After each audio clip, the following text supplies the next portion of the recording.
like, wow, he's not trying to pay me, y'all. And that's when I realized never again.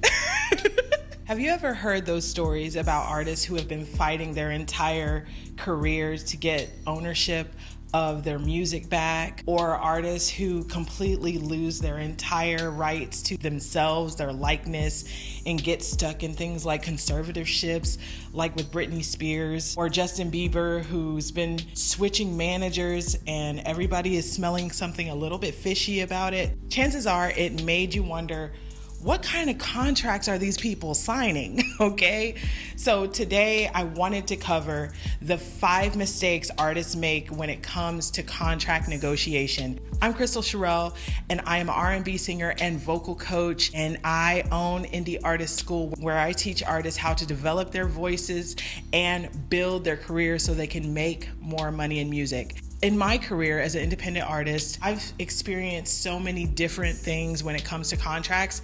And at every stage in my career, I had to sign one or I had to give one, and there have had to be contract negotiations. And every independent artist who's serious about building their career is going to run into contracts, whether you're trying to build sponsorships, collaborating with another artist, a producer, a songwriter, or whether or not you want to sign to a label, or if you're just booking gigs and you need to set the terms of the contract there. The very first contract negotiation mistake that artists make is not reading the contract.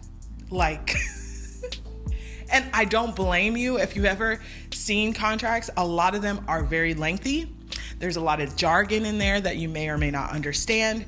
But even more than that, more than not reading the contract, a lot of artists just do business without contracts at all, okay? It's just like handshake agreements, just assuming that you could trust the person that you're collaborating with, especially if it's a feature with a friend, or you're writing a song with someone that you know, or you're producing. The issue with this is expectations not being set up front, and then possibly things fluctuating and changing in an artist's career, and those expectations changing as a result. So let's say you wrote a song with an artist and it was casual, right? You don't write a contract out because you're thinking the song's not gonna go anywhere. But if it blows up, they may be like, you owe me this money.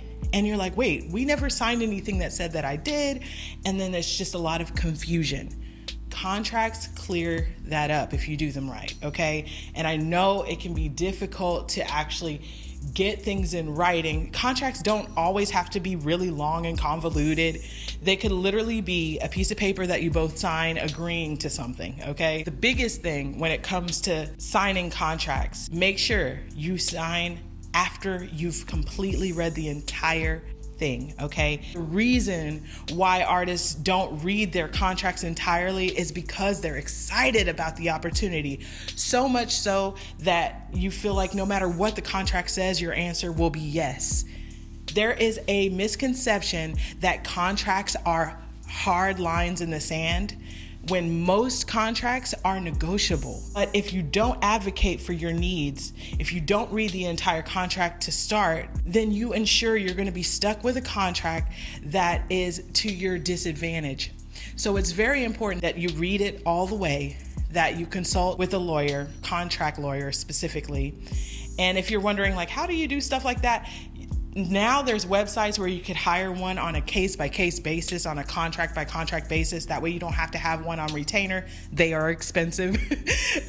And you can do this when you have a bigger contract, something that has bigger implications, okay? Something like signing to a major label or making a big brand deal, things like that. That's when you really want to start getting lawyers and make sure that you understand fully what you're signing, okay? That way you don't get stuck in those situations that you hear the celebrities have, okay? Now, just because contracts have some terms in there that may be a little bit challenging for you, it doesn't mean that the person has bad intention or it's a bad contract. There are ways to navigate and modify a contract to where it's a little bit more reasonable or acceptable for both parties. In my experience, and what I've heard a lot of people say as well, when it comes to negotiation, no party feels like they got everything they wanted, okay? There's usually a middle ground. Both people are happy about different things and not happy about both. That's how you know you've negotiated really well. If one party is completely getting exploited, it's not a good negotiation. And I say this so that you know as an artist that you're not trying to ask for the world in your contract, and that you're not overreaching on your pushback of the contract you have. If, for example, your contract says that, you need to produce 10 albums before you can end it, that gets into termination clauses. We'll talk about that later. Instead of saying no, like I can do any amount of music as I want to and get out at any time, which is an extreme way to negotiate, you're gonna go back and forth. Maybe do your best case scenario as a retort, and then they will come back with their not best case scenario, because that's originally what the contract was. And then you will meet in the middle where both of you are like, okay, I wish it was a little bit better than this, but I can work with this. And when both parties feel that way, you've got a well-negotiated contract. The second mistake artists make when it comes to contracts is overlooking payment terms. Man, I gotta tell y'all my story. So, when I was early in my career, I did a lot of work with no contracts at all, to my detriment, for sure. But specifically when it comes to payment terms, the mistake I made was I didn't have a contract and I didn't say when they were supposed to give me the money. So I booked this wedding gig with someone who I actually worked with in other events and other venues. So there was kind of like a trust built in of us just shaking hands, no contracts involved. However, my fee for something custom and specialized for a wedding like that was a little bit higher than maybe the showcases we were doing that were just really small, run of the mill. However, he agreed to the terms. He said, yeah, okay, I'll pay you that. So then I do the gig, right? And after the gig, I'm like, yeah, so when are you gonna pay me? And he was like, oh, I got you next week. Next week rolls around. Yeah, so I didn't get it. Did you send it yet? And he was like, yeah, I'll send it to you. What do you take? PayPal? And I was like, sure, yeah, let's do that. Another week rolls around. Hey man, I don't know what's going on. Is everything all right? Yeah. Some stuff popped up. I got you. You guys, it was a full year before I ever got the money, and it wasn't even all of it. I mean, it was crazy. I would see him around town because we would be at the same venues, and he was hiding from me. I was like, wow, he's not trying to pay me, y'all. And that's when I realized never again. And if you're an artist and you're, really like a flowy, casual person, I get it. Contracts seem so intense. You're an artist. You don't want to think about the business. Let's just have fun. Let's just vibe. That sounds good until you realize, hey, you're taking advantage of me. Okay. So from that point forward, first of all, I always required deposits up front so that I knew the person was serious and we weren't just talking out of the side of our neck.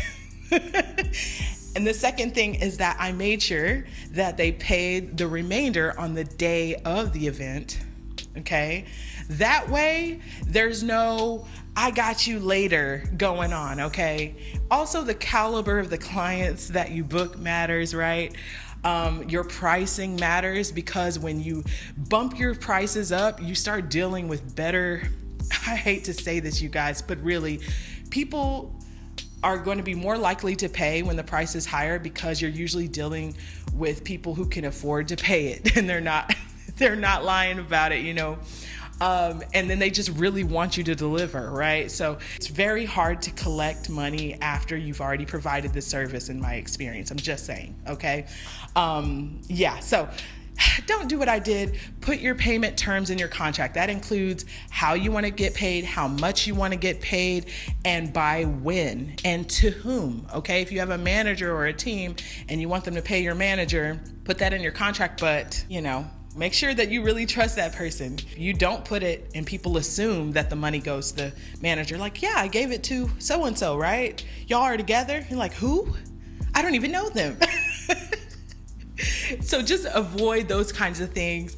Put the terms, who, where, when, how. In your payment terms, you can say for duration or for the project or for whatever. You need to specify as many details as you can in your payment terms section of your contract. Please have one, okay? The third mistake that artists make when it comes to contracts is they are ignoring intellectual property rights, or it's not even in there. So some of them are very overreaching. This is really when it comes to collaborating with other artists. If you have a feature or a producer and they maybe, if they're trying to take credit, like say you collaborate and you both write together and they're trying to take all of the royalties for all of the songwriting when you guys actually work together on the writing, that's predatory. You need to, fight back on that to advocate for your actual rights. And if you're a producer and you are asking for, all of the royalties for that song when you didn't make the whole song, you only made the music, okay, we got to make sure that your contracts are not overreaching and trying to take advantage of artists. And if it is, be prepared for artists to push back on that. And artists, if you're on BeatStars, downloading beats for free or whatever, read the contract, see what that producer specifies is their music and what their rights are and what the limitations of the use of using that beat is. When it comes to signing labels, are they trying to say they own your likeness or your branding, or are they going to be having their hands in every pot? I'm sure you've heard of a 360 deal. It's a lot if you think about it. If every way you make money, percentages go to the label, is it because they've invested in you first for that thing to produce money? Or are they saying, well, no, once you're signed to us, everything you make, whether or not we've invested and helped you front that or not, we're going to take money out of the pot?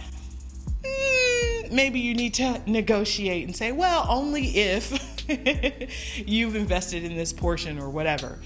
Negotiate is my point here, okay?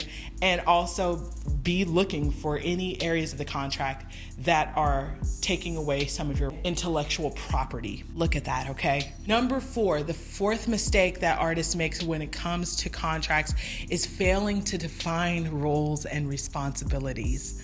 In my experience, I've not always been an independent artist. I used to be signed to a label, a very small one, albeit a label nonetheless. And the contract was very simple, actually, and I loved it, actually. I was like, okay, perfect, yeah.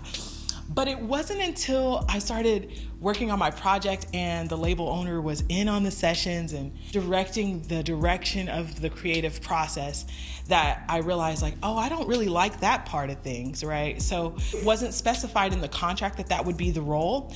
And I really was scared to speak up because I was like, well, I'm not paying for this, so maybe I don't have a say in this and it's not clear. The point is, be as clear as possible, you guys. It helps you avoid confusion and it helps you have healthier relationships with your team. Even to this day, I am so thankful that I worked with that label. They helped me with my career so much. And even though the label did not last, I think there was a lot of really great things going for it. I just wish that I would have negotiated a little bit in my contract to include some boundaries where I want them when it comes to creativity and my process. Things like that are important. Make sure that the roles are defined.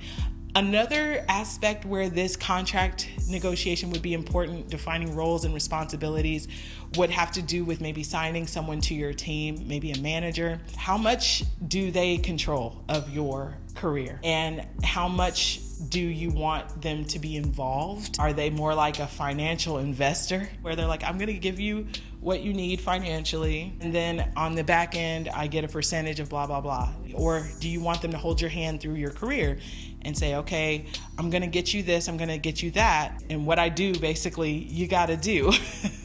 That's an extreme, right? Where they're dictating everything. You don't talk to anyone, they talk to everyone, and you don't have as much choice in the matter. There is an in-between, you guys. Remember when I was talking about negotiation? Good negotiation means maybe not both parties are getting everything they want, but they're both happy with the results, okay? So in this regard, just make sure it's outlined who's doing what and for how long. And that goes into the fifth mistake that artists are making when it comes to contracts, and that's not including a termination clause. Wow. This is a big deal. And this is not just for labels and managers, but it's also for sponsorships, brand deals. If part of the contract includes something that means that you're giving up something to gain something, right? Oh, you're giving up some of your rights here or some of your royalties here, but is it in perpetuity, like forever? Or is it just for the first year and then can the terms be renegotiated? There needs to be a clear exit strategy in the contract. What are the terms? When does something become null and void? Are there terms in the contract that says if blah, blah, blah happens, this will be canceled? You know, those are the types of things you need to look for in your contracts. If you want to learn more things like this about how to make more money in music, get more money for your gigs, understand your contracts, collect all of your royalties, and leverage your brand, build your fan base, go ahead and click the link below to make more money in music. Hope this was helpful. Go out there and negotiate your contracts well so that you can make more money in music. Stay tuned. Up next is how to build your fan base and leverage your brand. I'll see you later. Happy singing.